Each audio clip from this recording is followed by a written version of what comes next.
I'm going to talk to you today about fishing and hunting conservation. I really enjoy the activity of fishing and hunting, and it's something that has been passed down from generation to generation in my family, and I share this activity with my kids today. One of the things that we're passionate about is hunting and the fishing, but also conservation. One of the main things that we have to always think about first is conservation. We want to be able to have this resource around for generations to come, and so that my children are able to share it with my grandchildren, and so on and so on. Recreational fishermen and hunters are the #1 source for conservation in the United States. They contribute to the welfare of nature monetarily and by adhering to strict laws. Some of these laws include culling and size limits that are determined by each state's Department of Wildlife. It's not fair for outside groups to interfere with what I believe, a God-given right. Many of these outside influences would have the public think that nature or natural habitat is being destroyed at an alarming rate.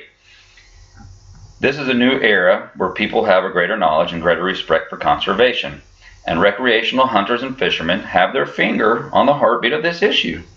I believe that needs to be absolutely necessary. We're the #1 source that depletes this resource, but we need to be the #1 source also that puts it back. And I'm not talking about putting it back 1 for 1. We need to be putting back double from what we take. Hunters and fishermen are not out there just taking and depleting these resources that some might believe. On the contrary, they are contributing more greatly than any other group. Hunting gives resource managers a valuable tool to control populations of some species that might otherwise exceed carrying capacity of their habitat and threaten the well-being of other wildlife species, and in some instances that of human health and safety. And that comes from a study of the U.S. Fish and Wildlife Service in 2006. I don't know about you, but where I live, we have a huge overpopulation of deer. We have them right here in the city where I live. I could go outside right now and probably see deer crossing my street. Now, with the limitations that we have and the money that we put into it, we need to be taking many of these deers. We have accidents that kill quite a few people every year in car accidents, or does major damage to cars just from deer on car accidents here. Many outside influences such as PETA would have you believe that sport hunting and fishing is cruel or shameful. I don't believe this. Many of the people that I fish and hunt with are very ethical hunters. They don't believe in the torturing of any type of animals. And matter of fact, they do everything they can in order to take a fish or an animal in the most humane way possible.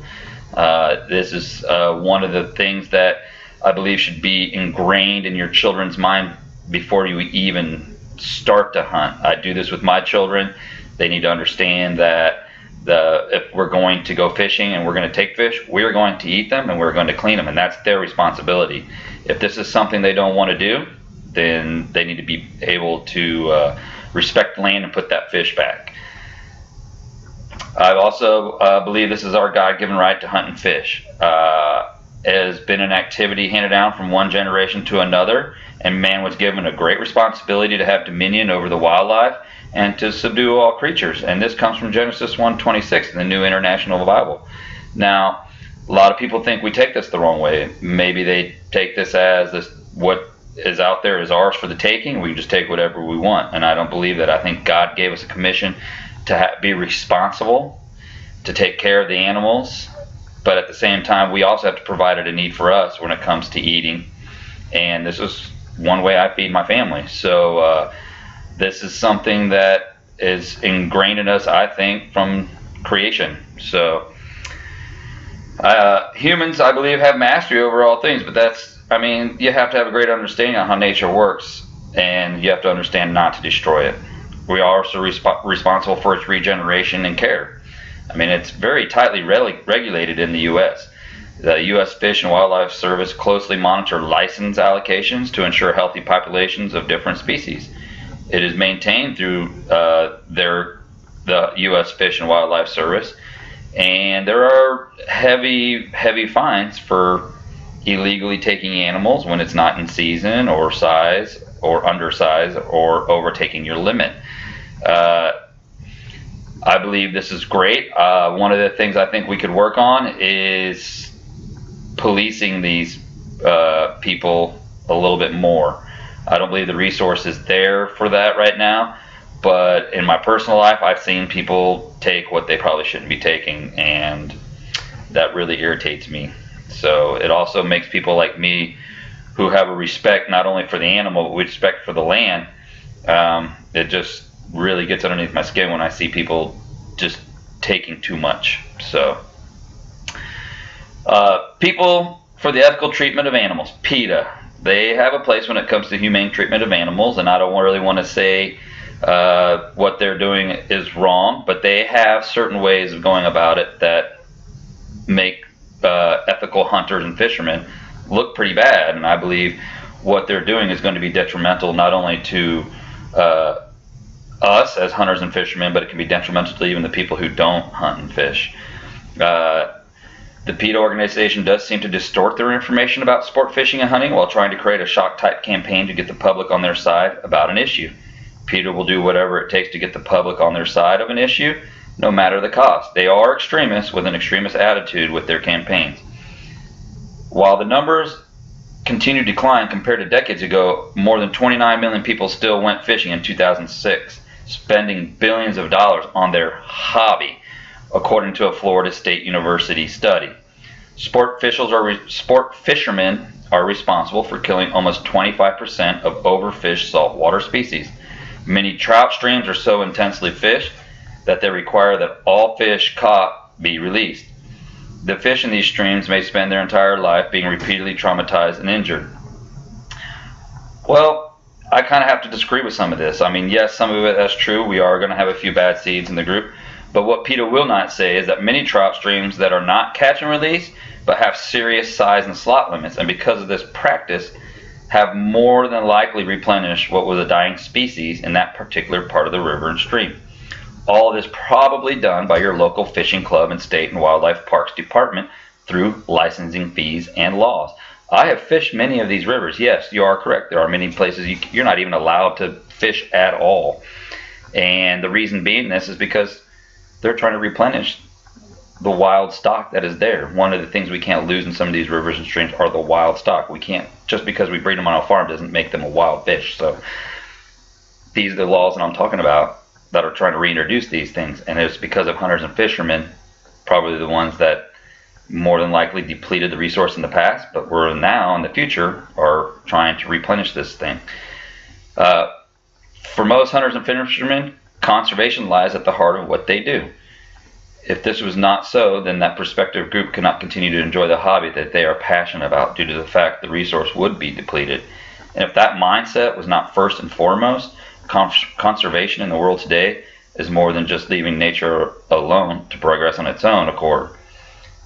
There are economic, public expansion, and personal risks that must be thought about and discussed in any natural resource or conservation discussion. Many groups such as PETA would use deceitful tactics and bold-faced lies to try and sway the public to vote in PETA's favor and agenda. Now, a survey taken by the U.S. Fish and Wildlife in 2006 says 12.5 million people enjoyed hunting in the U.S. They spent $22.9 billion on their expeditions. Now, granted, a lot of this money is not being used in conservation efforts, and that's not what this survey is saying. But if you have 12.5 million people using the resource, they have to have a license. They need to get tags for certain animals to take. So there is a huge source of money right there just being taken by the people just through licensing fees alone. One of the most popular places for this is the Northwest Central Zone, which is Minnesota, Montana, South Dakota, North Dakota, and Kansas. Now, I'm from Kansas. The average adult participation is 12%. It's 5% for the rest of the country. So I come from an area where this is the norm. This is something we've all pretty much grown up doing, hunting and fishing. So I can tell you right now, I follow every law to the T. I pay for every single one of my license, and I would not have it any other way. I am doing everything I could possibly do to keep this resource around because I enjoyed it with my father and my brother when we were kids, and I'm enjoying the same passion with my children today. These are things that many families could not have these special bonding moments if PETA was to have their way. They would just completely take that away from us, and that's just, I think, the wrong way of handling the situation. I think fishing and hunting and conservation go hand in hand, and no one should take that away. So this has been an American value since this country began. With that being said, I personally do everything I possibly can to inform you as much as possible about conservation. We have a great responsibility to take care of not only the fish and the wildlife, but we also have a great responsibility to take care of the habitat. And I think in the past generations we're starting to see more and more of that every day. I mean, habitat conservation is going to be one of the next big things. I think this needs to really be taken seriously. I don't think there's a better way than just shutting off acreages and acreages of land, just to never have anybody even touch it at all, just for its splendor and its beauty that God has given us to enjoy. So I think we're off to a good start with the government, with their many reserves that they have in national parks. So with that being said, I hope that we continue down this path that we're on now. I know in the past these things have been taken advantage of, but now in 2015 we're starting to see a new attitude towards this resource. Thank you for your time.